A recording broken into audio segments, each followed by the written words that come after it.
All right, good afternoon. I got something kind of cool I want to share with you here. I'm going to try to do more videos in the future. I have a few ideas floating around in my head. I have so much around me. I would love to just kind of do something with it, I guess. I've been watching a few of my favorite like knife channels, and I don't know, some of them have just kind of inspired me to do more videos on things that I've been wanting to do. I just don't really have like a ton of the time to piece it together the way I like to. I don't like just doing point and shoot videos. I like trying to put together a little bit better of a presentation for you. But anyway, today I have something really cool and unique, actually, in the knife world. Something that I don't think I've ever really like seen or shown on the channel. You see a SOG box here, SOG. This is a brand I think many of us pay no attention to.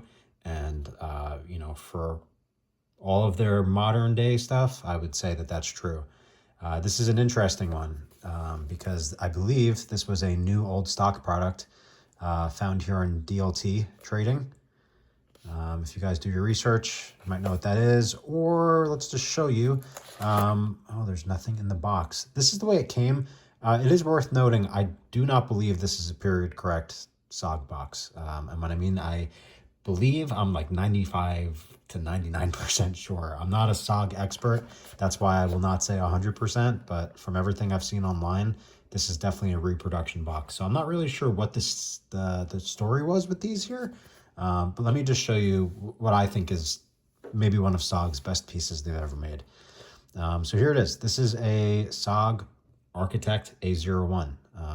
From what I've been able to gather online, these were discontinued in the early 2000s, maybe late 2000s, if it was really pushing it. There doesn't seem to be any sort of archive on SOG's website. You can kind of only see what they have on eBay.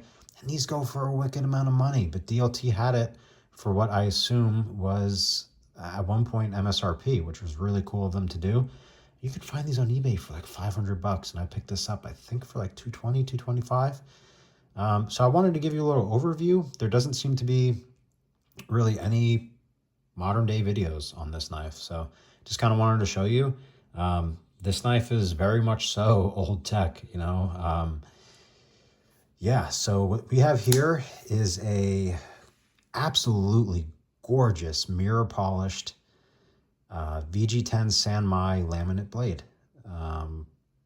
We used to see these laminate steels coming out of Japan very often in this time period. You don't really see it a whole lot anymore, and if you do, it seems like they're charging an absolute premium. I'm going to zoom in here. This knife has a abalone thumb stud. Abalone. Something I'm really not very experienced with, but absolutely gorgeous. It uses like an access style lock, a crossbar style lock. This was well before the rage of crossbar locks and access locks. I'm actually somewhat curious, in the time frame that this was produced, if there was any issues with the Butterfly Company. I know in that same sort of era, there was a lot of issues with companies using the hulls from the Spider Company, but the Butterfly Company, I know they've had issues as well. So kind of interesting. This one here, you can see it has some ornate file work on the back, which for a production knife is pretty interesting. It also has jigged bone handles and titanium bolsters. Staying zoomed in here, I kind of want to just give you guys a few different angles. This knife is absolutely a fingerprint magnet, so pretty much anything or anytime you touch it, it's going to smudge. I have like a weird issue with my hands with certain materials, this very much so included. My hands get very like sweaty, I guess, or I don't know. It's something I've dealt with my whole life. It's just kind of strange. That's why I typically stay away from polished knives. I really prefer blasted knives. Just kind of show you, I know you guys mostly know what I mean, but this is a Jesse Jaraz custom knife. This is all blasted, and this works really good for me because everything here is blasted. There is no polished material. Even the carbon fiber is not polished. So for me, I'm able to get a really good grip on it. And that's kind of what I typically go for in a carry knife. For what it's worth, I don't have many knives like this in my collection, but this will be one that I have kind of just to have. I can't really imagine myself picking this out of all the other knives I have to carry unless it's like a special occasion. And if I'm being completely honest, I wouldn't really want to beat this knife up. You know, if I had to use it, of course I would, but it's just so pretty and there's not a single scratch on it. And I can't tell you the last time I saw a knife from SOG that I was actually interested in. When this came up, I couldn't help it. So you're going to have to excuse me for all the smudges. It's going to be impossible moving forward in this video, but you can see there that old school SOG logo, Architect, VG10 Sandmai blade, really aggressive jimping. Now, part of the reason I wanted to do this, you know, obviously, like I said, there's not many videos of it online at all, but you know, this knife, like I said when we started the video, this is some pretty old tech, you know, like in today's market, you know, we have crossbar locks, we have things like this, you know, a Manix 2XL. This one is all kitted out with AWT stuff, but, you know, I have a lot of Spydercos in front of me right now, but, you know, Shamans, things like this, custom knives like this Jesse Jaros, you know, something like this ProTech. Knives have come a long way, you know, in terms of finishing and action. But I gotta say, man, this SOG wasn't too far behind. You know, the only things here that I think really would change in today's day, this pocket clip is a little strange. Let me move some stuff out of the way here. So it doesn't have like a traditional pocket clip screw. You can see it's kind of just like wedged in here between the backspacer.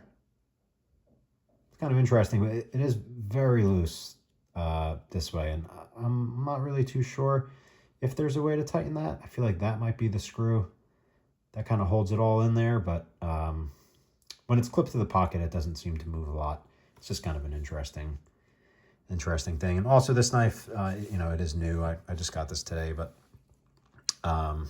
or like I said, new old stock, but the action's also like, it's pretty good.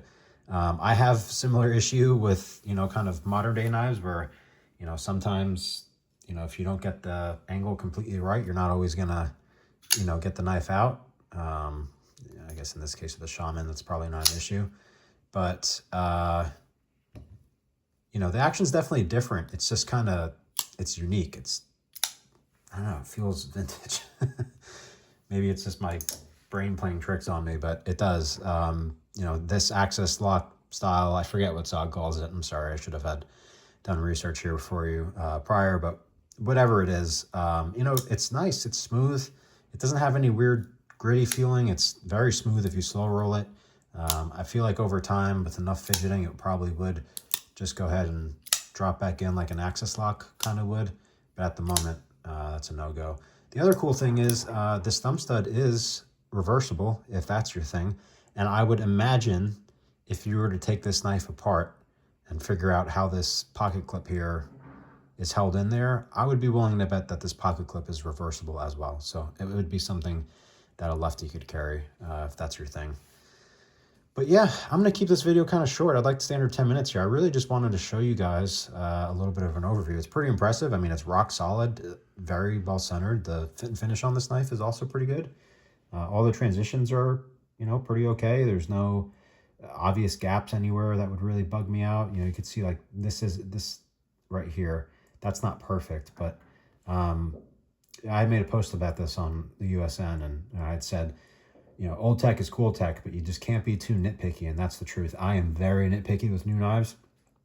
You know, there are a lot of things that bother me if they don't line up. But in a case like this, where this is new old stock, I don't mind it as much. And I think something like this is just super cool. It's very, very unique to me.